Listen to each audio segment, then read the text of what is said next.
Hi everyone. This video is going to be a book review about a book that I recently purchased this month, and the title of this book is Prayer Journal: Your 7 Prayers to Meditate Upon Until God Answers. And it's by Vanessa Riley. Now, I purchased this book at the Kojic convention that comes to St. Louis every single year. I went to my very first Kojic convention in 2008, and I didn't know what it was. I had never heard of a Kojic. Kojic stands for Church of God in Christ. So every year I've been going, even though I am not Kojic. I usually go to People Watch to learn more about them, to learn about like the trends in churches. Like, it's just a really fascinating crowd. So this year I decided that I was going to do some good, spread some love, and buy a book from one of the authors there. And so I got to meet the author, and she signed my book. It says, Kiara, be blessed. Let me see. So I'm going to tell you a little bit about her, just so you can, go and support her work so she can continue writing. It says, award-winning Amazon best-selling author Vanessa Riley worked as an engineer before allowing her passion for historical romance to shine. A Regency era, which is early 1800s, and Jane Austen enthusiast, she brings the flavor of diverse, eclectic peoples to her stories. The author of Madeline's Protector, Swept Away, Unmasked Heart, The Bargain, and Unveiling Love, she has won the Beacon Award, the Colorado Award of Excellence, and placed in the International Digital Awards for her Regency romances. So, as you can see, this is one of her books. She likes to write also romance books, like Christian fiction books. I would read them, but I'm not a fan of fiction. I don't know why. I just love nonfiction. I also don't really read Christian fiction or romance novels. But if you're somebody that's into romance novels and you want them to be clean and have some type of morality, then these would be some good books for you. Because I know a lot of people, they'll like love stories, but they don't want, the raunchiness of a love story. So it says, Vanessa Riley is a historical buff who has spent many years researching Regency society. During her undergraduate studies at Penn State, she gained a love of Western civilization and took as many classes as she could while pursuing her bachelor's and master's degrees in mechanical engineering.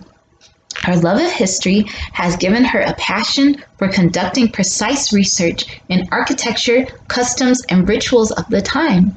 She lives in Atlanta with her career military husband and precocious child. You can catch her writing from the comfort of her southern porch with a cup of Earl Grey tea. And it says, remember to sign up for her newsletter. So I'm going to put a link to her newsletter below. It is christianregency.com. So you can go beneath this video. You can subscribe to her and support. And it says, get the latest news on her writings or even a free book. Hey! So yeah. This book was basically inspired by her mother. So she states that when her mother was ill and she was dying, they were cleaning out her mom's house. They're putting all of her affairs together during this very trying time.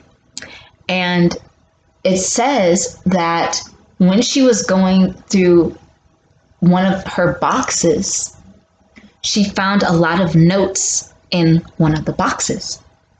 And she says, somehow I found the strength to read them. To my surprise, they were prayers.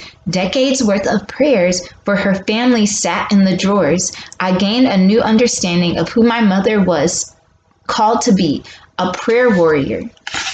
So her mother essentially had created her own prayer box. And on the back of the book are some examples of her mother's handwriting. It's a beautiful cursive. It says, please God, I need $200 today to pay for my checks I've written. Please God, I need your mercy. I ask you to keep, I can't read some of these, but like when the prayer was answered, she would write answered. So essentially, she was creating a petition to God. Now, if you are not a Christian or anything, you might be familiar with the petition as well, because some people in like different belief systems like Wicca and different things will write a petition, and she basically puts the format of a petition to God in here, which I thought was really cool. She told the readers what her mother did, like the exact order that she went through, so that you can follow the process as well. I'm not going through the whole process because I want you to support her and buy her book. But anyway, so what I enjoyed about this book is that instead of her telling you to get your own separate notebook, she actually created some type of diagram for you to fill out, like a prayer sheet for you to fill out as you go along. She has like figure 1s, figure 2, like different things. And each chapter,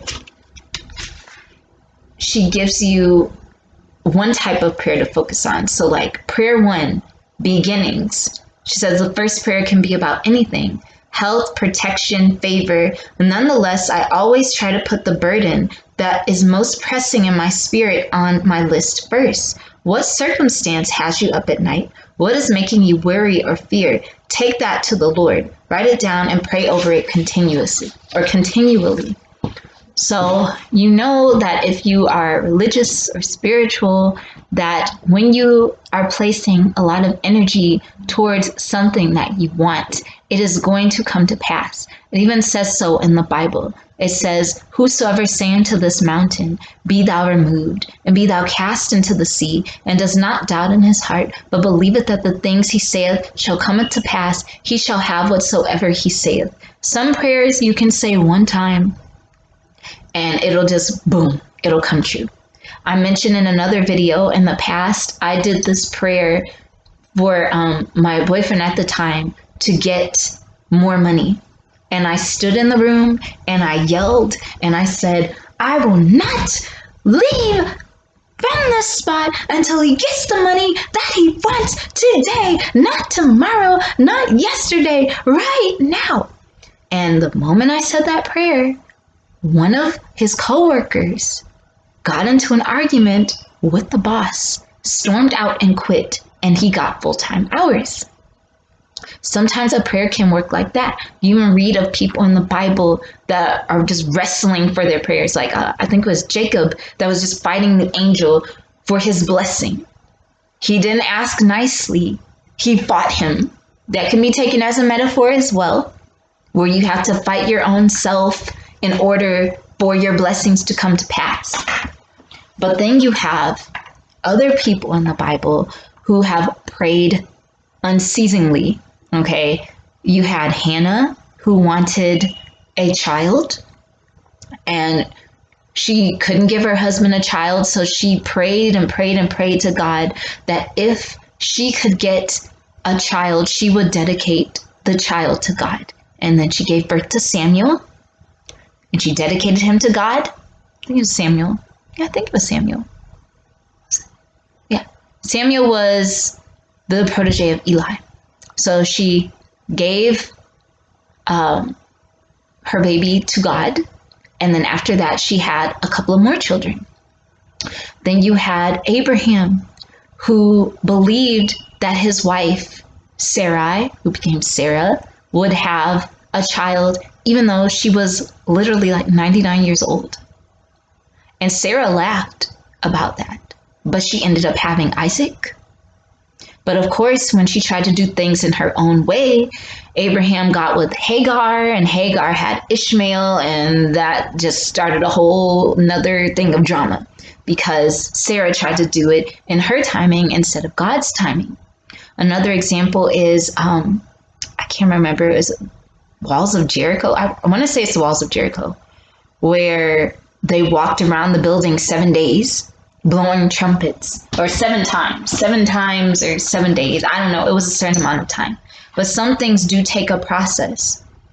Sometimes when you are in the process of praying, is to develop something in yourself that would not have been developed if your prayer had been answered instantaneously. I call it growing pains. You might ask for something, but you are not prepared for it. So God has to prepare you for it and put you through God's own version of initiation for you to get there. Some people call it trials of life. Some people call it spiritual awakening. It all depends on who you are and who you serve. But yes, that's what I really liked about this book, is she created a diagram for you to pray unceasingly for like 30 days. And you have to like go to your box and check it, go to your box and check it. That's how you keep track of your prayers. Sometimes if you don't have something there, like something visual to be consistent and in your face all the time, you will fall off track. This teaches you to build discipline, just like my vision board behind me. That's my vision board for love. I look at it every single day, whether I want to or not. And after you create a habit, it will become a part of you. That is why it says in the Bible, ye shall be like a tree planted by the rivers of water. Meditate on his word day and night. You can't just do it once a day. It has to become a part of your nature. That is why all of her mother's prayers were answered, because once one prayer is answered, you start to expect another prayer to be answered, okay? Once one prayer is answered, you're like, oh, I'm betting small, you know?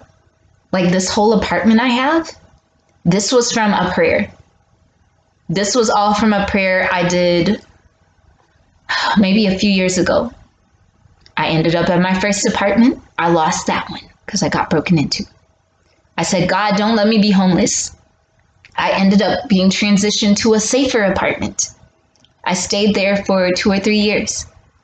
And something started going on with my bills. And I was like, God, I don't want to be evicted. I don't want to be homeless. Like, I made a pact with God that no matter what happened to my finances, I would always have a roof over my head. I would always have my own place. Even when I was on my last dollar, I always had my own place. Even when I was moving the last moving box out of one apartment, I was always moving it to a new spot. And every apartment was an upgrade, and every apartment came in a very creative way. So once one prayer is answered, you start expecting God to answer all of your prayers in unbelievable ways. You know, just like recently, a couple of days ago, I'm like, oh my gosh, I need money for rent. Help me, help me. I need some money today. It doesn't have to be all of it. It just needs to be half of it, for real. And that day that I said that, a lady called and said, I want to give you $300 down payment to illustrate my book that very day, and half of my rent was paid. When you are a prayer warrior, when this mountain comes up to you, you're not afraid of the mountain. The mountain looks like this small. That's why her mother was always having a roof over her head. That's why her mother's child got healed of deafness, because it says her brother got healed of deafness. Another prayer in here, since I'm not going through all of them, prayer number 5 is expansion. Expansion. Sometimes we are ready for the next step. Sometimes we crave more responsibility. So pray about it. Petition to be fully prepared, and that those entrusted to your leadership will thrive. Wanting success is not wrong. And remember, to whom much is given, much is expected. I hopefully believe in that. I've been in situations where I'm comfortable and God in the universe is like, okay, well, it's time for you to grow now. I was like, no, I'm pretty cool where I am. It's like, no, you came here to do great things and you're playing small right now. You're playing like a housemaid and I need you to be a CEO. So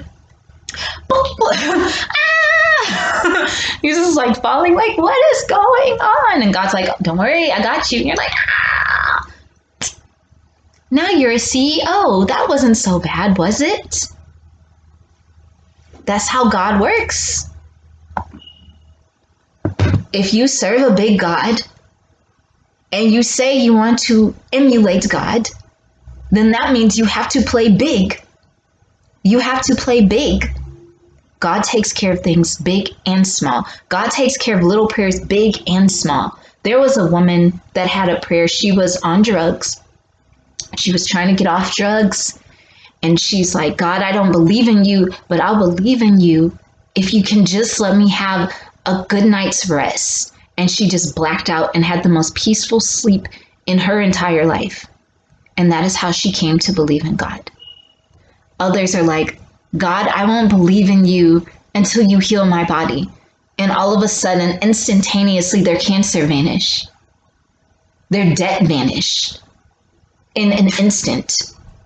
That's why I don't allow myself to get too worried over finances, too worried over health issues, too worried over anything, because God in my mind is so huge. I could regenerate a tooth. I could win a lottery ticket and all my bills are canceled. It works like that.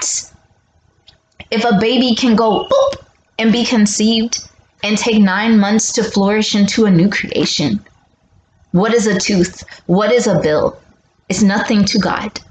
So yes, I highly recommend this book. Support an independent author today. Make sure that you go to her website, subscribe to her newsletter, check out some of her books if you're into romantic fiction. If you want some clean fiction to read and share with your girls and stuff, you can do that too. So everybody have a nice day and looking forward to the next book review. Bye bye, everyone.